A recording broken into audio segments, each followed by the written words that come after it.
Clip number 311۔ اس clip میں آپ سورہ انعام کی آیت نمبر 114 سے 115 تک کی تلاوت، ترجمہ اور تفسیر قرآن صراط الجنان سماعت فرمائیں گے۔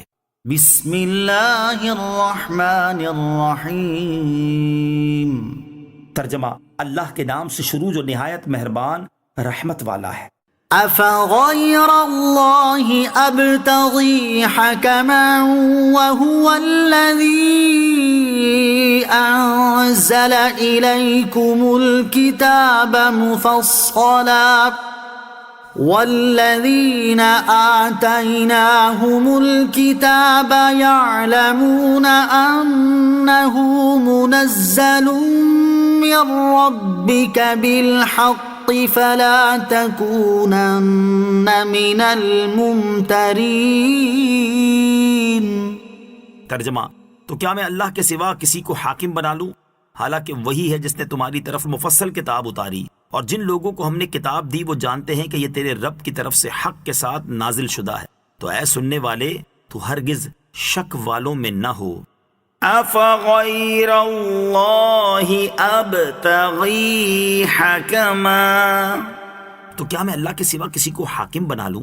شان نزول: کفار مکہ نے سید عالم صلی اللہ تعالیٰ علیہ وسلم سے عرض کیا تھا کہ یہود و نصارہ کے پوپ پادریوں کو ہم اور آپ پنچ بنا لیں جو یہ فیصلہ کریں کہ ہم حق پر ہیں یا آپ۔ تب یہ آیت کریمہ نازل ہوئی۔ اس آیت مبارکہ کا خلاصہ یہ ہے کہ اس سے پہلے کفار کے بارے میں بیان ہوا کہ انہوں نے قسمیں کھا کر کہا کہ اگر ان کی مطلوبہ نشانیاں انہیں دکھا دی جائیں تو وہ ایمان لے آئیں گے۔ اس پر انہیں جواب دیا گیا کہ ان نشانیوں کو ظاہر کرنے کا کوئی فائدہ نہیں، کیونکہ اللہ تعالیٰ اگر ان کی مطلوبہ نشانیاں ظاہر کر دے تو بھی وہ لوگ اپنے کفر پر قائم ہی رہیں گے۔ اب اس آیت مبارکہ میں بیان فرمایا جا رہا ہے کہ نبی اکرم صلی اللہ تعالیٰ علیہ وسلم کی نبوت پر دلالت کرنے والی نشانیاں تو مکمل طور پر ظاہر ہو چکی ہیں۔ ایک نشانی تو یہ ہے کہ اللہ تعالیٰ نے نبی کریم علیہ السلام پر مفصل کتاب اتاری جس میں امر و نہی، وعدہ و وعید اور حق و باطل کا فیصلہ، اور تاجدار رسالت صلی اللہ تعالیٰ علیہ وسلم کے صدق کی شہادت اور کفار کے افتراء کا بیان ہے۔ اور دوسری نشانی یہ ہے کہ تورات و انجیل میں رسول اقدس صلی اللہ تعالیٰ علیہ وسلم کے رسول برحق ہونے اور قرآن پاک کی اللہ تعالیٰ کی کتاب ہونے پر دلالت کرنے والی نشانیاں موجود ہیں۔ اللہ تعالیٰ نے جنہیں آسمانی کتاب کی سچی سمجھ نصیب کی، جیسے حضرت عبداللہ بن سلام رضی اللہ تعالیٰ عنہ وغیرہ، نیز عام علماء اہل کتاب ان دلائل کی وجہ سے آپ صلی اللہ تعالیٰ علیہ وسلم کو حق جانتے ہیں، اگرچہ کسی دنیاوی وجہ سے اس کا اقرار نہ کریں۔ لہٰذا اے حبیب صلی اللہ تعالیٰ علیہ وسلم، تم ان مشرکین سے فرما دو کہ کیا میں اللہ عز و جل کے سوا کسی اور کو حاکم و قاضی بنا لوں جو میرے اور تمہارے درمیان فیصلہ کرے، حالانکہ اللہ تعالیٰ نے میری نبوت کے حق ہونے کا فیصلہ فرما دیا ہے کہ جب اس نے عاجز کر دینے والی کتاب یعنی قرآن پاک کو مجھ پر نازل فرما دیا تو میری نبوت کے درست ہونے کا فیصلہ بھی ہو گیا، اور اللہ عز و جل کے فیصلے سے بڑھ کر اور کسی کا فیصلہ نہیں، لہٰذا اب میری نبوت کا اقرار کرنا ضروری ہے۔ فَلَا تَكُونَنَّ مِنَ الْمُمْتَرِينَ، تو اے سننے والے تو ہرگز شک والوں میں نہ ہو۔ ایک قول یہ ہے کہ یہاں خطاب نبی اکرم علیہ السلام سے ہے۔ اس صورت میں معنی یہ ہوا کہ اے حبیب صلی اللہ تعالیٰ علیہ وسلم، آپ اس بات پر شک کرنے والوں میں نہ ہونا کہ اہل کتاب کے علماء جانتے ہیں کہ یہ قرآن حق ہے اور اللہ تعالیٰ کی طرف سے نازل ہوا ہے۔ دوسرا معنی یہ ہے کہ اے حبیب صلی اللہ تعالیٰ علیہ وسلم، آپ اس بات پر شک کرنے والوں میں نہ ہونا کہ ہم نے آپ کو جو بیان کیا ہے وہ حق ہے یا نہیں۔ یاد رہے کہ اس کا تعلق ان باتوں سے ہے جو کسی کو ابھارنے کے لیے کی جاتی ہیں، ورنہ حضور پرنور علیہ السلام تو شک کر ہی نہیں سکتے۔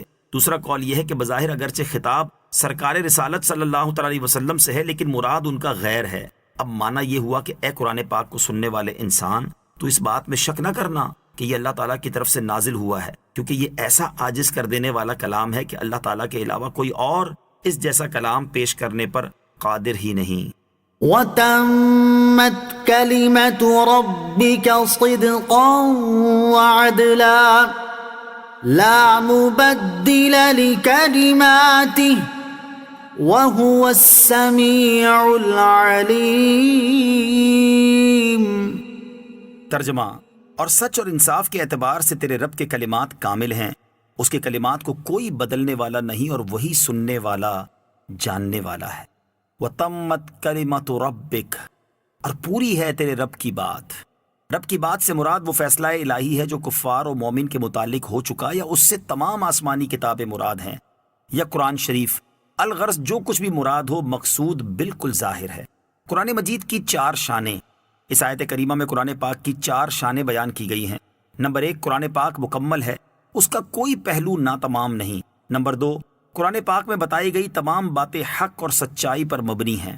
نمبر 3، جو شرعی احکام قرآن پاک میں ہیں وہ ہر اعتبار سے عدل و انصاف پر مشتمل ہیں۔